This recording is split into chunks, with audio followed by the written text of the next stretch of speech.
So it came from an incident that happened where I lost my voice publicly in front of a stadium, and slowly finding out that it wasn't a vocal injury in any way. That was a big fear of mine, but something that was going on in here that I had to just park the brakes and just relax and figure out what's going on in my life, and yeah, it came from that, and then it turned into something therapeutic and cathartic. And while I was writing the ideas, the only person I can really think of was Trey, because I just saw how emotional and personal his films were, and so then I pitched the idea to him, and luckily he connected with it, and we connected with each other, which was probably the most important thing. And we got right to it. I mean, it didn't take too long, I think, right? It was quick, a few months. Yeah. It was beautiful. Yeah, like Abel said, first I liked him. I liked the guy. Like, we connected. He was good vibes. We had similar taste. It's shit, you feel it when you meet someone you dig. It was like, okay, cool, and that caught me by surprise, I'm not gonna lie. And then after that, I think what I was really excited by is, again, like the fact that he wanted to start from like one of the most vulnerable places, like one of the worst things that's happened to him professionally, and kind of analyze that and have that as a jumping off point. I was like, ooh, where else could we take this? This is really exciting. And the fact that it wasn't literally his vocal cords, but it was psychological. Like, to me, that's a lot of runway cinematically to do something exciting. And to like interrogate and have richer, deeper themes and all of that connected. And yeah, for whatever, it's basically that happened, hit it off, the light bulb went off. I got crazy inspired, and I wanted you to just go, like, you throw me any ideas, I'm like, let's do it. I didn't want to handcuff you to anything. You were down, like everything that was like bold and exciting and different that I was really excited by, he was down for. That was also surprising and awesome, and it became one of the most best, beautiful experiences making a film so far. Again, like, I feel like I really want to hit the nail on the head on this one. Like, this film was never going to be about celebrity culture for me. It dealt with a celebrity, but I think Trey helped me make it as human as possible. So I think that was number one for me. I wanted to make sure that the audience could connect with that person and feel the pressure he's dealing with, and maybe connect with the pressure that they deal with every day. But.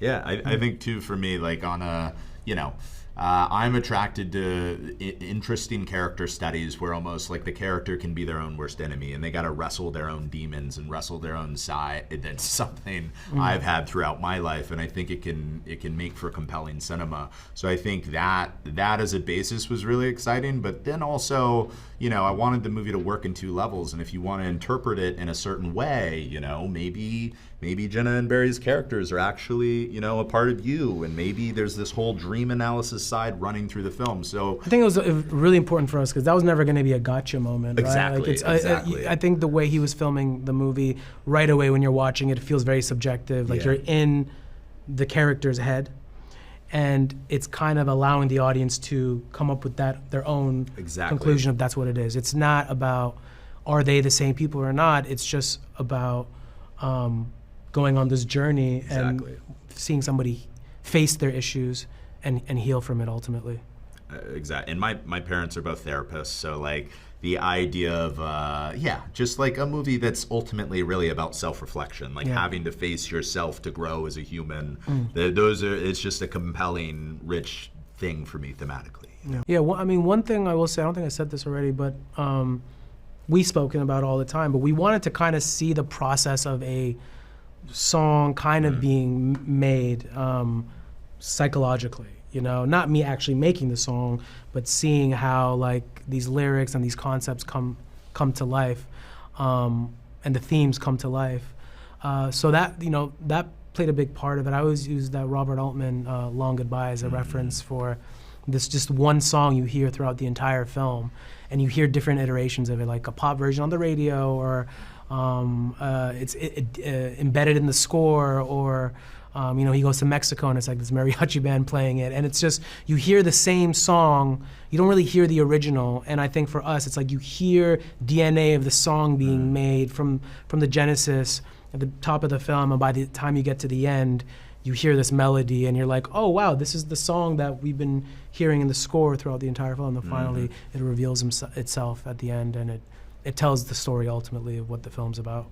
Yeah, so it's like literally, the music at times is literally involved in the narrative, and I think from my perspective too, like my movie prior to this, Waves had, you know, it had score and it had soundtrack, and the way the whole spirit and heart of that movie ebbed and flowed was so connected to that music. So to kind of do this new project that has a similar DNA but kind of takes it further, like in a sense to where like the score is huge for this, but the, you know, the people doing the score are also creating this album, and at times if we organically create a song that just works in the movie, and but then also in that album we can have, Abel did this beautifully, like a song where it's explaining, the lyrics are saying what's inside a character's head in a scene, you know? So like I was just like, what a fun, creative, different, rich experience for anyone that wants to dabble with both of them. I was just really excited, and to me it seemed really fresh and different, you know? Ooh, I mean, it's not so black and white, you know? I feel like it's such an interesting film. When you watch the film, you don't realize by the end of it, it's just 3 actors. Yeah. It's like almost like a play. Yeah. And they're all kind of playing different roles and kind of switching each other's roles. So it's, I don't want to give away too much, but you know, it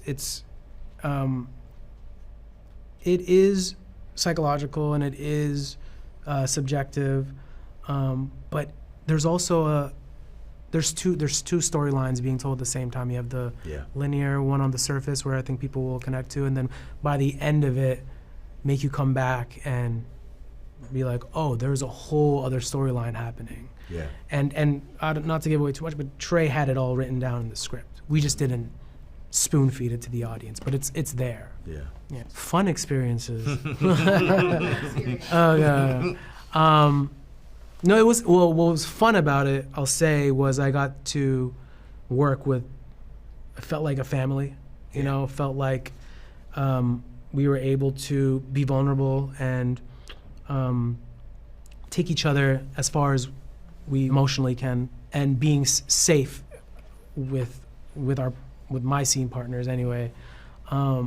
So that's the most fun I feel from it. The rest of it, I mean, it's heavy. It's heavy material, and I think the fun came after. I think it was like watching, ending the wrapping the film, hugging it out with everyone, and then Trey presenting it, you know, presenting the first cut, and just being absolutely blown away by it. So that's the first thing that kind of pops up in my head. The rest, I kind of. You're just in kind it? Of, yeah, I was in it. Yeah, I was in it. Absolutely. Yeah. I had very much fun. I will say. Let me add something, and this is my favorite thing about you.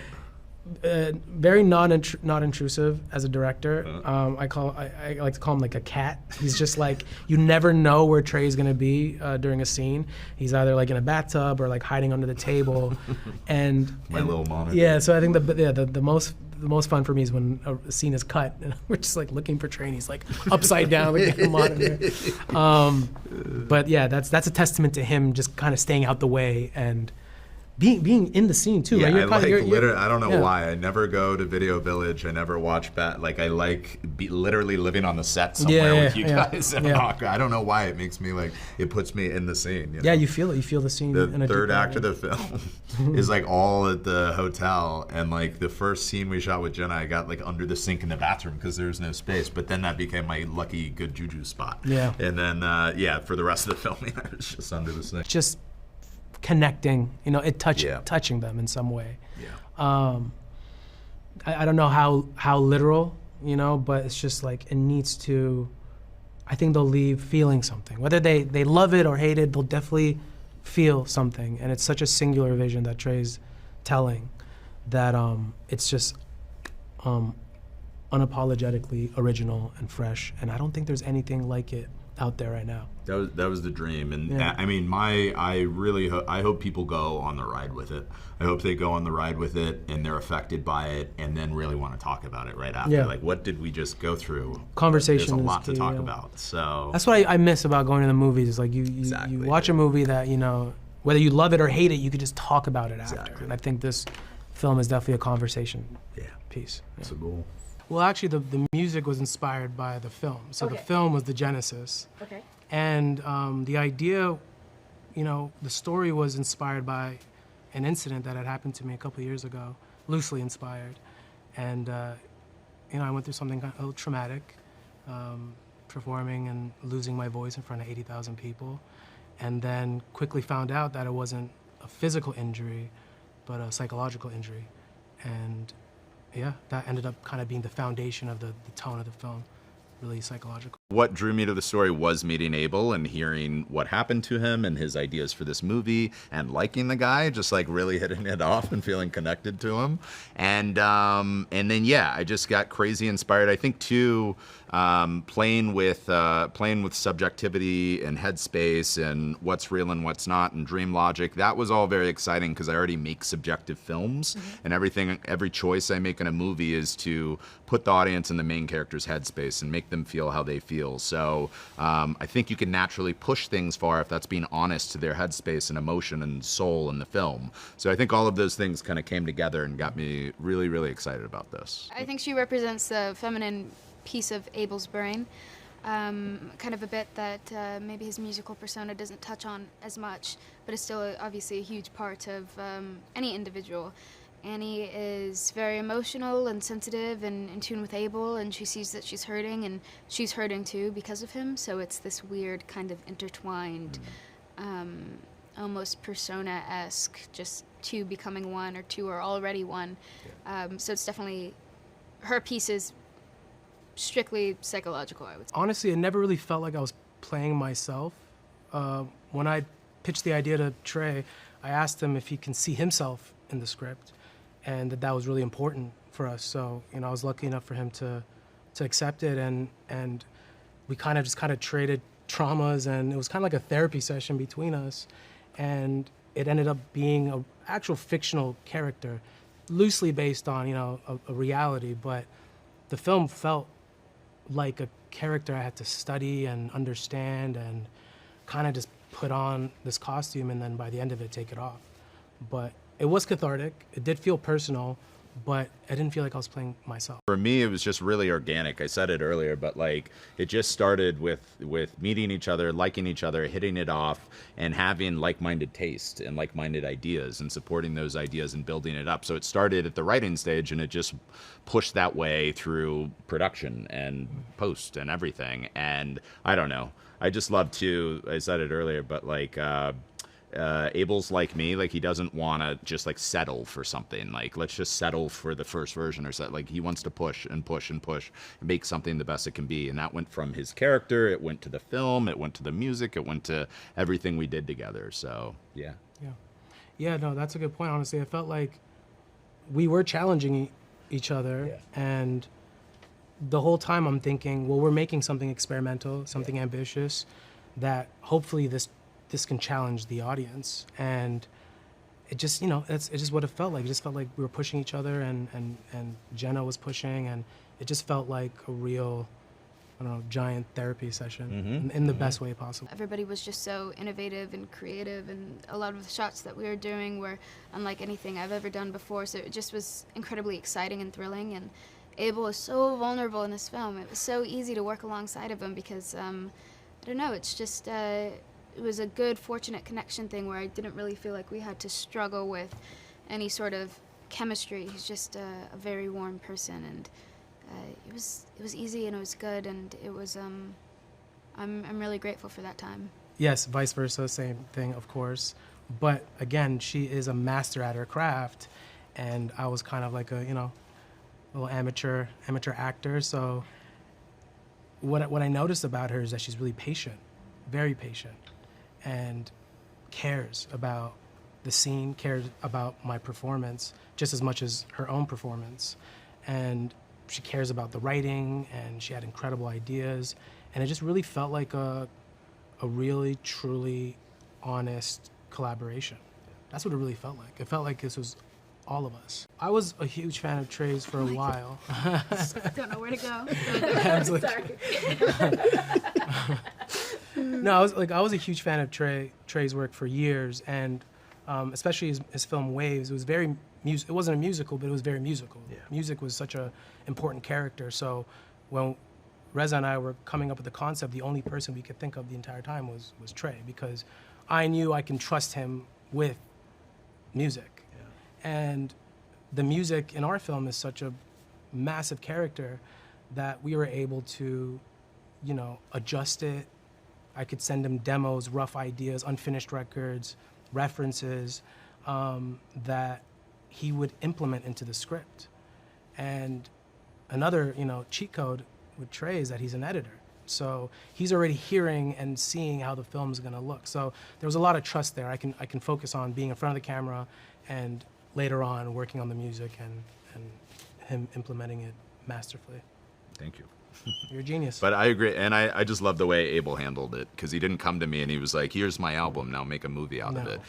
It was organic. He got that right from the get-go, and it was always organic. And after our first meeting, we got on the phone. He sent me some music, rough demos and stuff, and creative juices started flowing. And then the whole process kept going that way to where, I feel like integrating a movie and an album could be a gimmicky, forced thing, but it never became that. It was always organic, and each bounced off of each other and evolved together in a fluid, beautiful way. Mm-hmm. So, yeah, I was just grateful for getting to do it that way. It was a very special experience. No, it was a great experience. It was a joy. For me, I like going on a ride with a movie. You know what I mean? I like when a movie's evolving in front of me, and I can't necessarily, I don't know where it's going. It's not spoon feeding me. So that from the get-go, I just like going on a journey with a movie and discovering new stuff as it's happening. And I think molding all of that together in an organic way and not letting it be sloppy is being honest to the main characters, being honest to their soul and their perspective and their headspace. And you stay true to that and ride that. And